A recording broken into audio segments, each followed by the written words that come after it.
Estamos casi en 8 meses de guerra, la guerra entre Rusia y Ucrania. Una guerra sorpresiva, sorprendente, para algunos no tanto, pero la verdad es que Europa en guerra ha despertado todos los temores, los traumas de los europeos y del mundo entero. Vamos a conversar de la guerra y sus consecuencias, de lo que puede ocurrir en Rusia, de lo que puede ocurrir con Vladimir Putin. Guido Larsson es cientista político, licenciado en Filosofía y Humanidades. Es magíster en Ciencia Política, en Relaciones Internacionales, diplomado en Historia y Humanidades, director del Instituto de Humanidades de la Universidad del Desarrollo. Gracias por estar con nosotros. No, muchas gracias por la invitación. Si nosotros, a alguien que no sabe mucho de estos temas, pudiéramos, para comenzar la conversación, hacer una descripción de la situación, una especie de radiografía de lo que está ocurriendo en estos instantes después de 8 meses casi de guerra. ¿Qué le podríamos decir? Yo distinguiría la guerra en tres fases, básicamente. Una primera, en donde los objetivos de Rusia era intentar generar un golpe de shock a la mayor velocidad posible, de manera muy acelerada, con eso alcanzar objetivos políticos que estaban obviamente subyacentes a la operación militar. El objetivo político era fundamentalmente derrocar al gobierno de Kiev, al gobierno de Ucrania, reorientar la estrategia de Ucrania con dirección más bien a Moscú, y por ende asegurar la seguridad de Rusia. Objetivos secundarios también lo que Putin denominó desnazificar Ucrania. Esa fase colapsó por negligencia, colapsó por errores, colapsó por el sobreestiramiento de las fuerzas rusas. Luego pasamos a una segunda fase donde la atención militar se concentró fundamentalmente en el norte, en el oriente y en el sur. Y ahora estamos en una fase de, primero, contraataque ucraniano, que ha tendido a la estabilidad y por ende ha tendido al estancamiento, situándonos en el invierno europeo y en el invierno de la zona. Hay mucha discusión en torno a qué es lo que va a ocurrir cuando el invierno pase, pero hoy día estamos en una situación donde estamos, por así decir, en la niebla de la guerra. Ucrania tiene incentivos para seguir avanzando, pero creo yo que no va a tomar ese riesgo hasta despejar muchas de las dificultades que Ucrania hoy día tiene, que son logísticas, de armamento, de insumos, etcétera, y Rusia en retroceso. Oye, mire, hay guerras que no se pueden ganar, esa es la verdad. Y yo me pregunto si alguno de los dos contendientes puede ganar la guerra. O hago otra pregunta. ¿Qué significa entonces ganar la guerra? Porque en una de esas tenemos una concepción distinta que significa una victoria. Y hago otra derivada. ¿Putin puede políticamente poner fin a la guerra? Es una pregunta difícil. Efectivamente parte por las presunciones. ¿Qué implicaría ganar una guerra? ¿Qué significa ganar una guerra?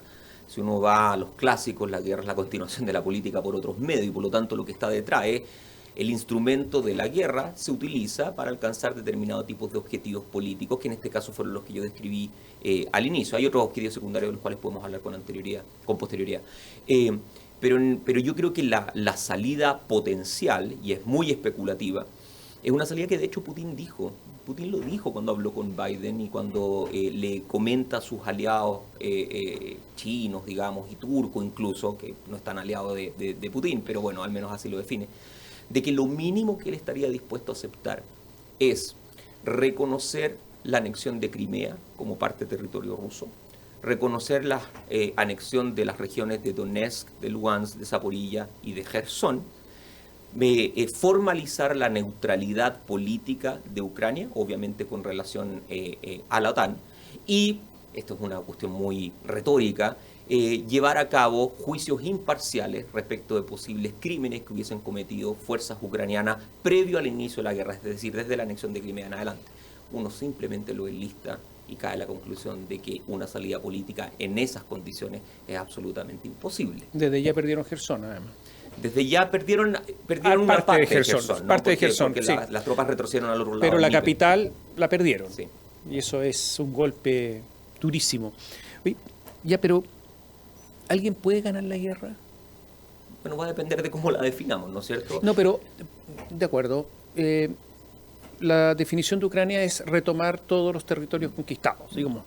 En el caso de Rusia, de Putin, es decir, queremos todas estas partes y que además sean nuestras en forma indubitada y reconocidas por el concierto internacional de los países. ¿Puede alguien ganar la guerra así?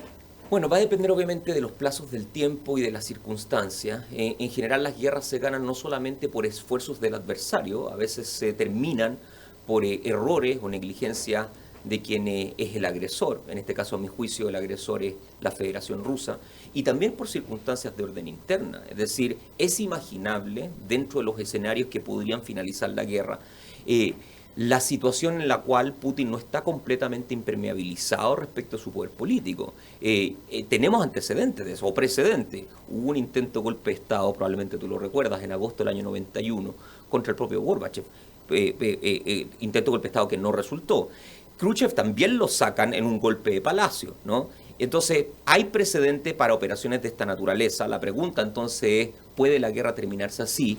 Yo creo que con el paso del tiempo ese escenario se hace más probable, no menos. Ahora, evidentemente en el análisis hay equilibrio, ¿no? Y hay ponderaciones que uno tiene que hacer, pero esa puede ser una salida potencial. Las guerras terminan no solamente porque puede disminuir la voluntad de luchar, sino por la falta de recursos.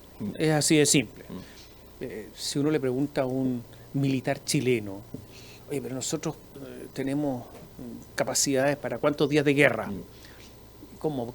Sí, lanzar cosas, ¿no? Misiles, bombas, qué sé yo. 7 días, te dicen.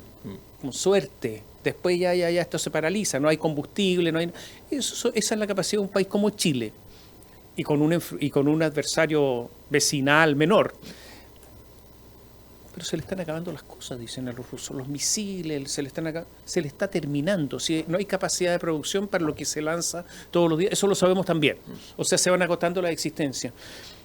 Y en el caso de Ucrania, es la voluntad de los países de Europa y Estados Unidos de alimentar todo esto, porque Ucrania no produce todo eso.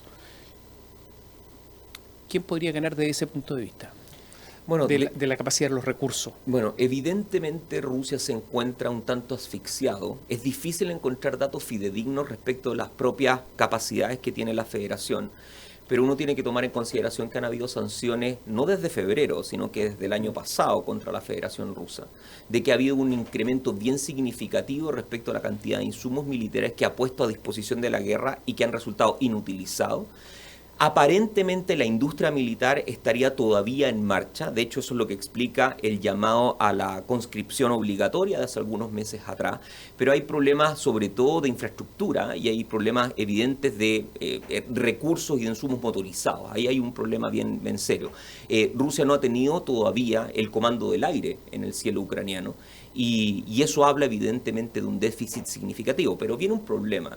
Y el problema es que hay muchos análisis que coinciden de que, una vez que terminamos la guerra convencional, es perfectamente plausible entrar en una guerra no convencional, o una guerra asimétrica, que de hecho fue la alternativa que utilizó la propia Ucrania en los meses iniciales de la guerra, cuando los insumos europeos y norteamericanos todavía no llegaban a las fuerzas de Kiev. Puede ser una alternativa, es posible, porque de hecho esas alternativas las hemos estado observando desde el 2014. Es decir, uno tiene que también darse cuenta de que Ucrania ha estado en guerra no desde el 2022, sino que desde el 2014 con la anexión de Crimea y con combates de baja intensidad en la zona oriental, en el Donbass. Ahora, había signos, porque y esto es una reflexión desde mi ignorancia, pero Ucrania no tenía ejército. El 2014 tenía un ejército muy débil, no tenía ejército. Es notable que con la ayuda occidental, con el entrenamiento occidental, haya formado un ejército en tan poco tiempo. Entonces, esto es una especie de desmentido para que ellos dicen que las tradiciones, lo armaron en pocos años. Y un ejército que combate y combate bien, eso no cabe la menor duda. Y lo segundo es la incapacidad de los rusos, porque están peleando con un ejército nuevo. Está bien, voluntad de lucha de todas maneras, pero algo pasa acá. Entonces, claro, uno mira y uno dice, ya los signos de descomposición rusa venían hace tiempo para quien los quisiera mirar, ¿no? En general, Rusia ha tenido 3 tipos de problemas distintos. Uno es el problema de la rotación, ha tenido una baja rotación de las unidades militares. Otro problema es el problema del reclutamiento, es decir, uno tiene una especie de esquema tradicional normal de las fuerzas rusas que supuestamente cuentan con reservistas, pero esos reservistas están mal entrenados, están mal equipados, no cuentan con una tradición de orden ni militar y por lo tanto tenemos tropas de mala calidad. Y el tercer problema, rotación, reclutamiento, y es el reforzamiento, y es la sobreestiración que ha tenido Rusia en un teatro militar que es muy complicado, ¿no? El teatro ucraniano, cientos de miles de kilómetros por ocupar, con líneas finalmente de contacto extensísimas. La caída de Jersón ocurre en una línea al frente de 100 kilómetros donde todos los puntos de contacto del ejército ruso colapsan. Y eso evidentemente habla de, por un lado, el problema que yo estoy haciendo alusión, pero también problemas ligados a tal vez la comandancia, tal vez de las Fuerzas Armadas rusas. Pero para un observador más o menos atento, no podrían haberse dado cuenta, yo creo que algunos se dieron cuenta, esto no es que lo hayamos inventado nosotros, pero antes de la guerra muchos conversábamos incluso, que lo de Rusia es, y esto lo digo en forma metafórica, una mentira. ¿Por qué? Porque el PIB ruso tiene 154 millones de habitantes aproximadamente, pero el PIB ruso es un poco inferior al italiano. Italia tiene 60 millones. Pero Italia no tiene, y estoy poniendo un ejemplo de un país europeo occidental que no está en primer nivel económico de Europa, ¿no es cierto?, el tercer o cuarto país. Pero resulta que Italia no tiene ni petróleo, ni tiene gas, o sea, no tiene recursos naturales, ni esos territorios extensos. Entonces uno dice, bueno, algo pasa acá. ¿Esperanza de vida en Rusia? Poco más de 70 años. ¿Cuánto ha aumentado la esperanza de vida en los últimos 30 años? Muy poco. O sea, un país pobre. Y los países son armónicos. Entonces, ¿podrían sostener una guerra? Uno mira y dice... Bueno, vamos a la historia, digamos. O sea, la Unión Soviética, es cierto, en otro contexto, en otra circunstancia, tuvo una guerra de algo así como 10 años de duración, que fue ganada por campesinos, fue ganada por los afganos, ¿no? Sí. Los actuales mujahidines. Entonces, a veces, creo yo, en la evaluación de indicador versus indicador, ¿cuál era el PIB de Afganistán en el año 79 en comparación con la Unión Soviética? ¿No? Prácticamente un décimo del que tenía la Unión Soviética y terminaron triunfando. A veces la fuerza militar no se mide únicamente en términos cuantitativos, sobre todo si uno hace el análisis en Ucrania, se mide en términos cualitativos, ¿no? La moral, ¿no? La capacidad de resistir el combate, la capacidad de mantenerse en pie, de movilizar, de tener apoyo de la población, etc. Y yo creo que en ese caso Ucrania también tiene ventaja y la Federación Rusa opera probablemente bajo presunciones que eran incorrectas. Pero incluso los recursos rusos no son tantos. Si se mira su economía, es verdad que se habían preparado para la guerra. Juntaron una enorme cantidad de reservas internacionales, enorme. Pero muchos estaban en Occidente y Occidente las tomó y las congeló, entonces se quedaron sin ellas. Pero al final da la impresión, uno de los soldados rusos, los que reclutan, hay fotografías, hay imágenes, el uniforme es un uniforme pobre. Las primeras tropas que pierden los rusos fueron tropas de élite, las tropas del GRU, las tropas de la élite militar rusa, y quedan obviamente con tropas de orden secundarias, pero ha habido mucha discusión en torno a por qué, ¿no? Si estamos hablando de que Rusia estaba en una situación no adecuada para iniciar la guerra, si tiene todos estos déficits asociados al PIB, a la esperanza de vida, etcétera, si los recursos no son tan importantes, ¿por qué?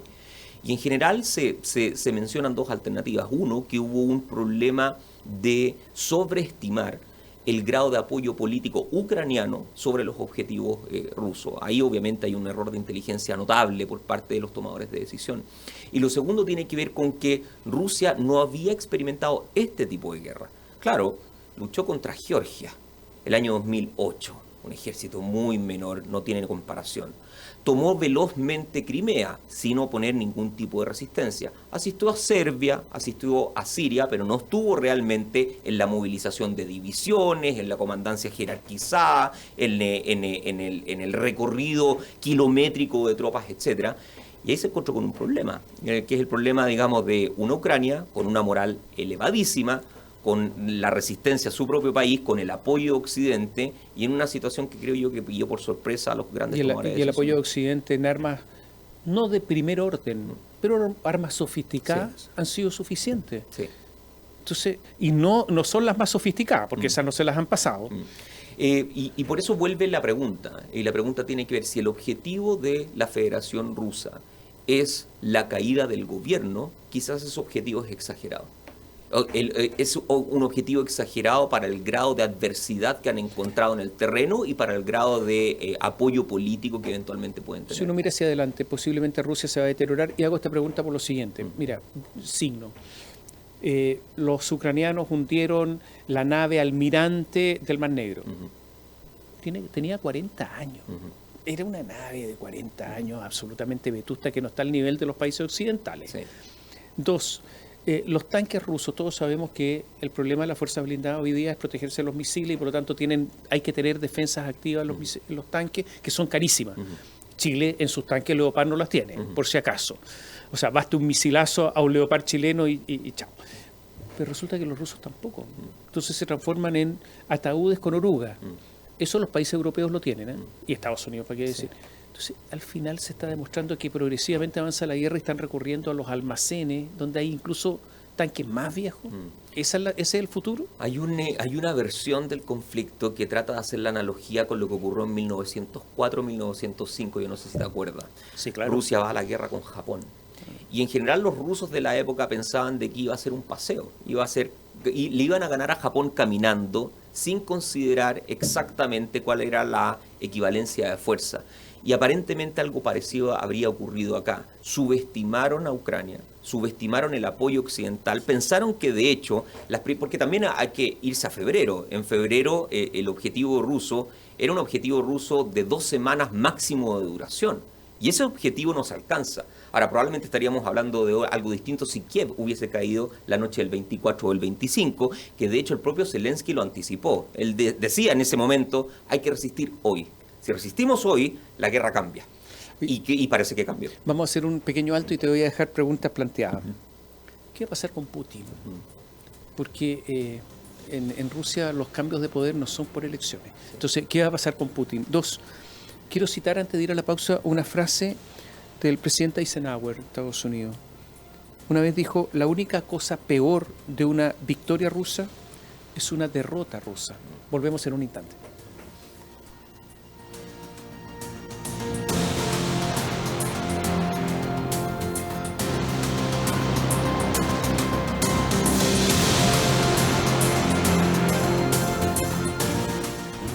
De lunes a viernes, pasadas las 10, continúa tu mañana con el Expreso Biobío. Lo que está pasando y los temas más relevantes los conocemos y escuchamos al instante. Acompáñate y viaja junto a nosotros. Expreso Biobío.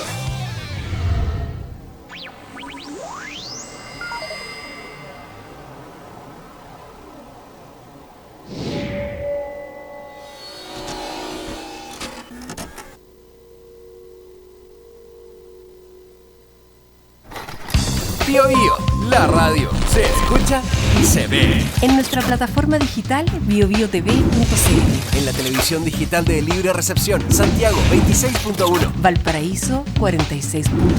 Temuco y Osorno 29.2. En el cable, Mundo, canal 521. Zapping TV, canal 168. Y en Mi Play, canal 62. Biobío, la radio. 43 estaciones. Ahora se ve.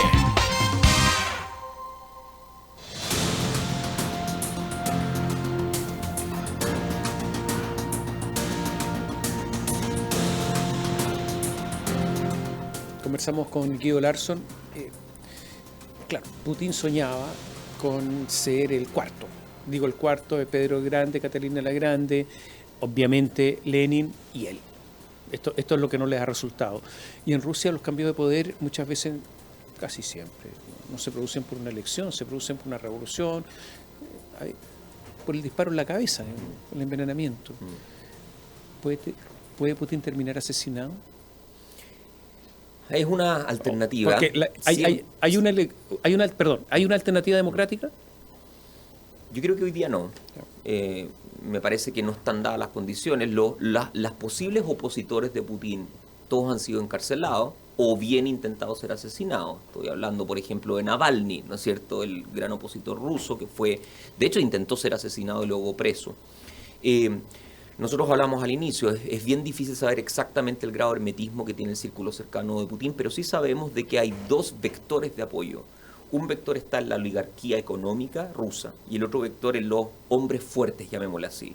Los oligarcas rusos son sujetos que derivan evidentemente del colapso de la Unión Soviética y que con la finalidad de no entrometerse en la política, esto es muy importante, pactan con el Estado ruso la entrega de millonarios bonos y sueldos y salarios para manejar el día a día de las grandes empresas rusas.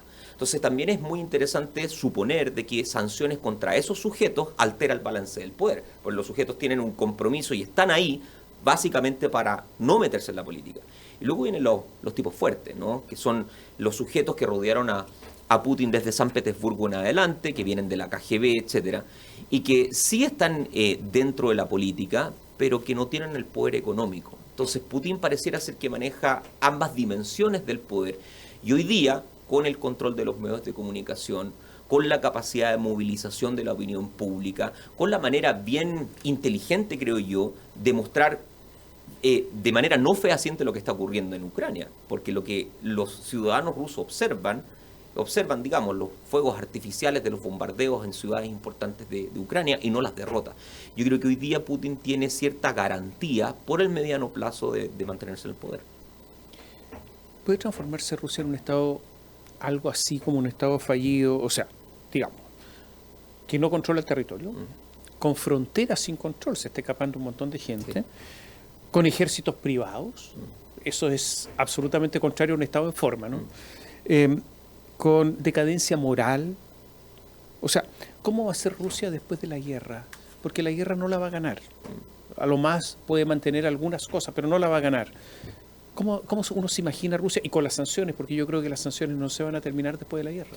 Bueno, el modelo que suele ser mencionado es el modelo Yeltsin, en el sentido de que cuando Yeltsin toma el poder, una vez que Rusia cae, después de diciembre del año 91, Rusia entra en un proceso de amplia conflictividad interna, múltiples naciones que habían formado parte de la Unión Soviética independizándose, el rublo colapsando por entero y una desarticulación casi completa de la separación de los poderes del Estado. Es decir, hay que recordar la crisis constitucional del año 93, cuando Yeltsin literalmente ordena no bombardear, digamos, pero sí atacar el Parlamento. Bueno, lo ataca. Y lo ataca, efectivamente. Logra sus objetivos, al menos económicos, de ese momento.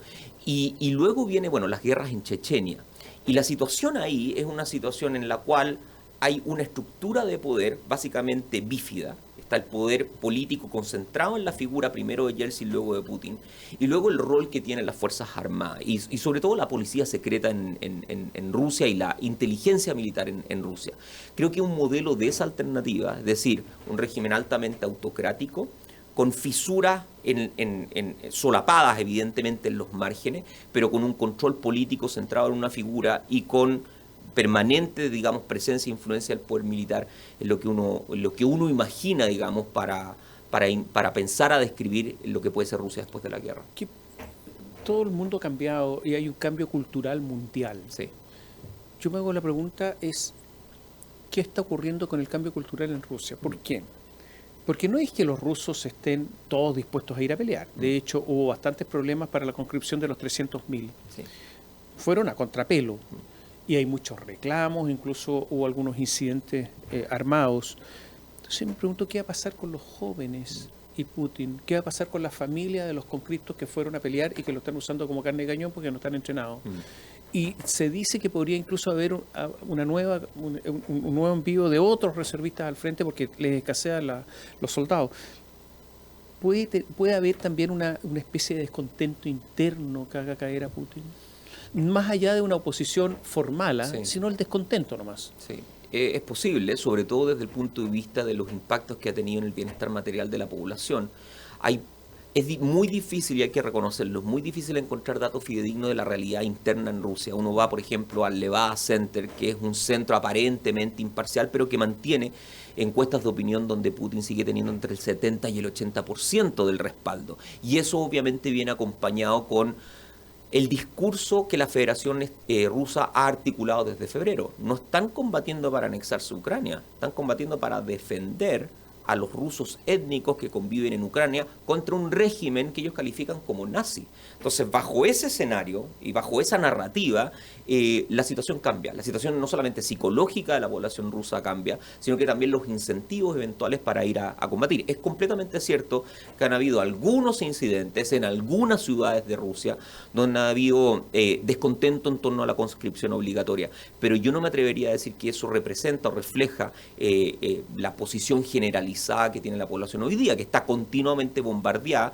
con la idea de guerra justa. Sí, eso también es interesante, digamos, la manera en cómo se ha vendido esto desde el punto de vista interno de la Federación. Oye, es posible que, la frase de Eisenhower, ¿no? Decía, oye, hay algo peor que una victoria sobre los rusos que la derrota de los rusos. Lo que quiere decir en el fondo que siempre hay que negociar con los rusos y dejar que Rusia tenga cierta estabilidad. O sea, arrasar con Rusia no sirve. ¿Eso viene de todas maneras? ¿Viene una negociación?